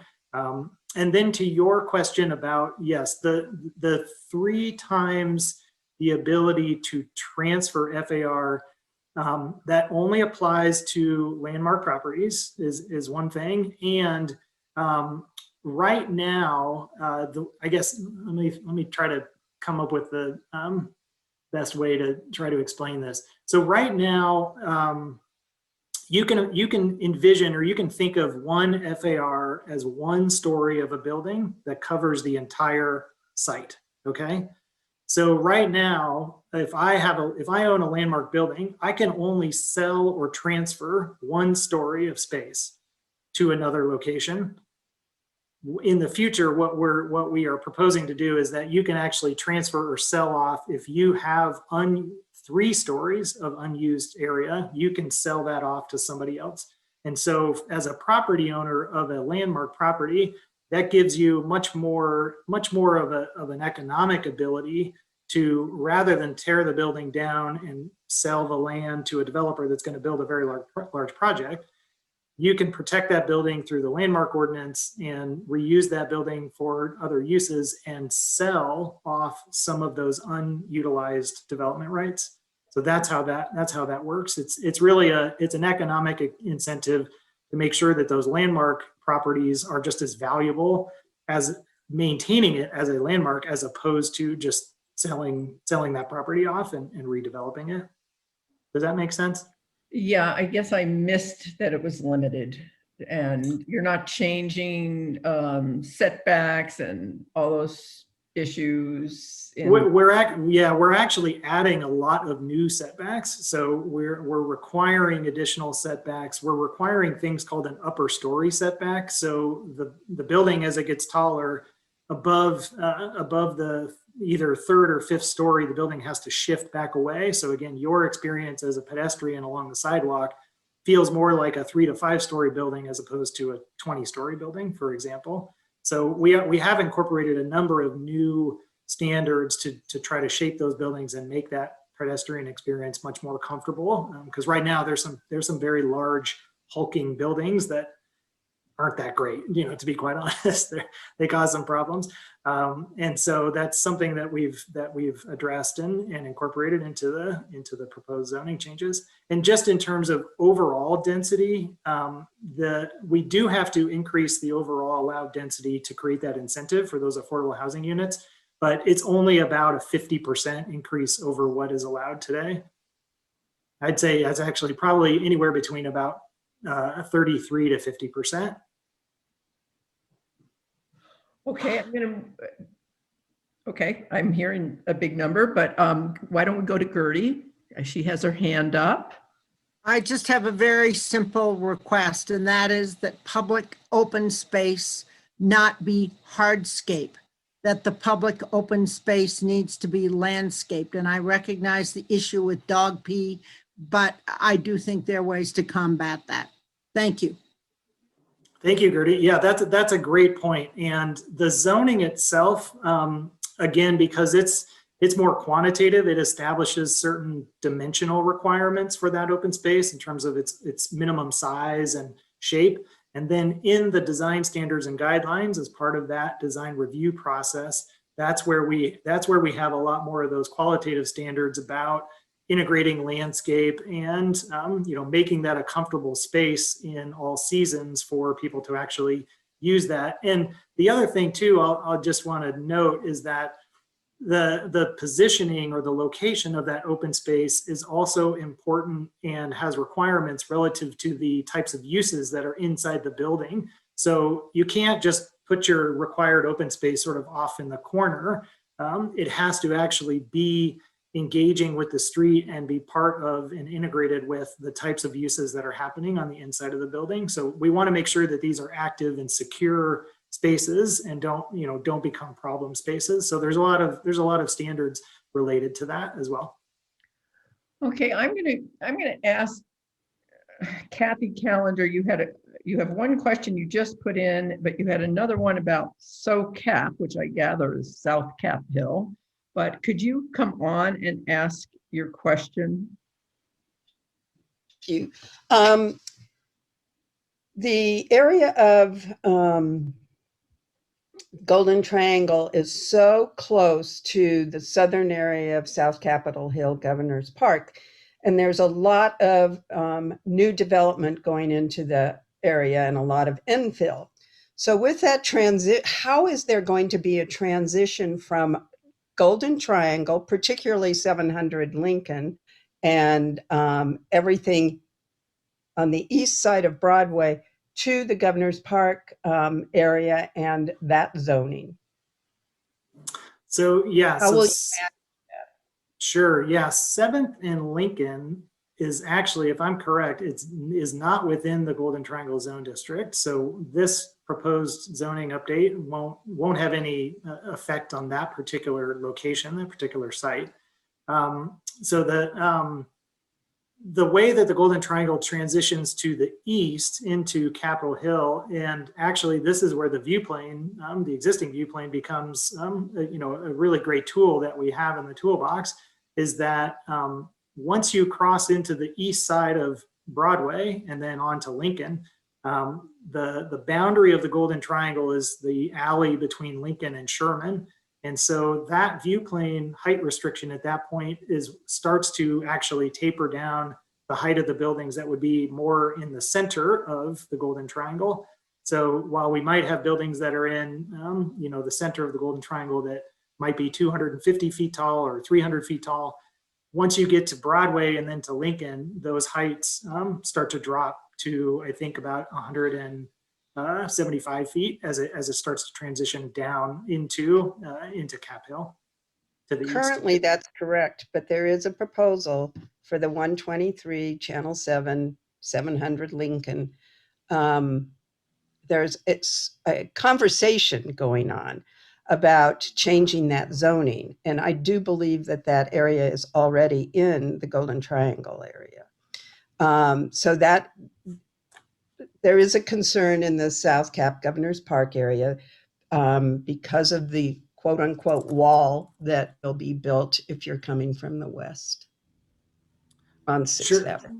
Correct, yes. And so I'm actually just really quickly double checking our website And to confirm. while you're doing that, I'd ask you to take a look at the current zoning for 700 Lincoln. That would be like Turner Bicycle is the downtown Golden Triangle. So I'd urge you to kind of take a look at that again, because starting at 7th Avenue and going north is part of the Golden Triangle rezone area. Yes, from 7th, let's see, from 7th going north, but the channel 7 at 7th and the channel 7 site is south of 7th. Correct. So that's already zoned 12 stories, but correct. 7th Avenue North is subject to this rezoning proposal, correct? Yes, 7th Avenue North, correct. Thank you. Thank you. Okay, I'm kind of reading between the lines here, but I'm seeing some concern about this decision to sort of incentivize commercial. If we have a housing crisis, and it feels like, and I'm sort of reading between the lines from Eleni's comments, but we're not being, somebody's made the decision that location means this land is too valuable to really target for much more residential or affordable housing. and it's sort of taking a side seat to the commercial. And Eleni, if I'm not reading that right, but I guess, is this consistent with what Host is doing and what our city is doing? Yes, yeah, and we've had a lot of conversations with Brad and Analiese and their teams, and certainly, you know, not only do we look, of course, at the Golden Triangle Neighborhood Plan, but we also have to be consistent with Blueprint Denver and our citywide plans as well. So you know, again, I want to just clarify, we're not incentivizing non-residential commercial projects here. We're simply creating a baseline that all types of uses can utilize. In terms of actually creating more housing through that incentive program and through the affordable housing requirements, we're doing two things. We're increasing the number of units that can be built into a project. So we're increasing the allowed floor area and density of any individual project. And in order to do that, then we're also generating and creating those affordable units. So we're trying to come at this both from the market rate supply side, but also from the rent limited affordable housing side as well. So I think that obviously the commercial sort of office market is in a very strange place right now, and nobody quite knows what that's going to look like in the future. And certainly the demand is still much more heavily weighted on the residential side. So I do not anticipate a slowdown or decrease in residential development within this area in lieu of commercial development, but we are at least creating a system where we're not artificially subsidizing market rate units, which is the way that the system is set up today. May I make a comment? Sure, Councilman. Thank you. So a couple points about values. The residents of Golden Triangle felt put a lot of value on an eclectic neighborhood where we have new development and historic. Right now it has new buildings and historic buildings, and the residents want to preserve that bit. And so your question about historic, the 3 FAR bonus, that was really meant to encourage the historic structures to stay there and to encourage people to designate their structures as historic. And that was meant to retain the eclectic feel of Golden Triangle. So I think that was addressed, but just to add a little extra context about the value. Another value, I know that there's some concern about climate change that was mentioned earlier, and I'm concerned too. Another value that I think is important for Golden Triangle is, as it is so close to downtown and the creatives and so many other things that people want to visit from all over the state and beyond, including the ballpark and the football stadium and all that. I talked a lot about the idea of a 20-minute neighborhood, as in everything should be within a 20-minute walk, ride, or roll from where you live, no cars. And that value is also, I think, encapsulated in this plan, because there are single-family homes when you have your lawn and you only have one family in an area that's a quarter of an acre or half an acre or larger, is basically way worse for the environment than if we can get a whole bunch of people to live in a condominium high-rise or an apartment high-rise, and we can put them within walking distance or rolling distance of where they want to go, as opposed to having to get in a car and drive there. So that's also part of the value that's meant to be captured in the Golden Triangle plan. As far as all the proposals that Kristofer mentioned, that want to fit under the old plan and the new plan, if it were passed, I think all of them are apartments. Not even condos. I think they're all apartments. So that the gas pedal is still all on housing and providing housing. But to achieve that 20-minute neighborhood, we want to make sure also that that people are willing and ready to activate the ground floor so that we have places for people to go and achieve that 20-minute neighborhood. Thank you. For that. I just want to see if Steve, who's signed in as Loretta, wants to ask his question. No, thanks. Okay. I hate to pin you on this, Christopher, but I'm just going to go back to one more thing on the incentive zoning. If 1117 goes through and if City Council takes robust action and has Eleni has these figures, but gets a robust linkage fee comparative to many, many other cities and does a requirement on housing units, can the incentives go away? We won't need them. And I understand that what Analiese and Brad are working on the other side is different incentives. But I just don't see why we have to give it all away if we can require it. May I answer that? I'm sure Christopher, but since I would be the one actually voting on it, if I may, I hope 1117 passes. I hope that we can, in all development, market rate, luxury, affordable, like a diverse community is a healthy community. And so I hope 1117 passes. I hope that we do take a harder look at our linkage fee, and it is more in line with peer cities. We are way low relative to peer cities. So there's that too.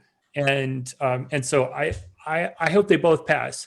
If to your point about do the incentives go away, I hope they don't, frankly, not the affordable housing incentives, but the historic reuse and the public art and the open space. That's what the neighbors want the most. And so if we do have 1117 pass, I hope that the incentives switch to things that the neighbors really want. And that is a welcoming pedestrian experience.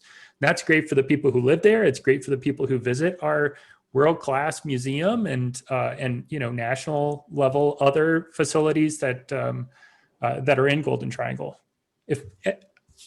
I'm sorry, I'm stealing Christopher's thunder, but hopefully that makes sense. No, that was great. And I think to your point, if 1117 passes and we have more tools in our toolbox to be able to apply relative to affordable housing, then that frees up all these other, potential incentives and other neighborhood priorities that we can look at in a totally different way. Right now, we've taken the approach of really focusing the incentives on affordable housing and landmark preservation, those two key, citywide strategies. The other things we've built into the zoning code to be a standard under certain conditions. If in the future we don't have to worry about affordable housing in terms of an incentive, then we can evaluate those other priorities and see if there's other ways that we can encourage those and actually apply those as well. Okay, there's got to be another follow-up to that or somebody else that wants to ask a question. Otherwise, we can wrap up. It is 11:30, which is our wrap-up time. Let me just check. I'm sorry if I've missed questions. A lot of the stuff that's in the chat is comments, and I will save that. Okay, so it looks like we don't have any more questions. So I want to thank Councilman for coming out today and Christopher for coming back to ZAP again. We saw you a couple months ago. Everybody give him a hand. And thank you to Brad for presenting the alternative view on the view plane issue. And thank you for everybody for coming. And I look forward to seeing you in May. Great. Thank you, everyone.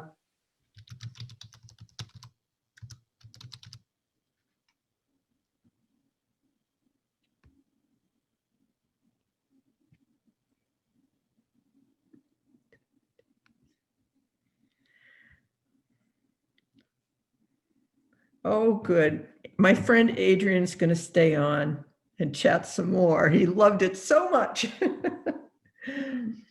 And maybe Joel will stay on. No, Don't count on it, Chris. you're leaving? Okay. Thanks for hosting. But if anybody wants to say anything, stay on. Otherwise, we can all get off. Okay. Thank you. Bye, Cindy. Okay, Bill.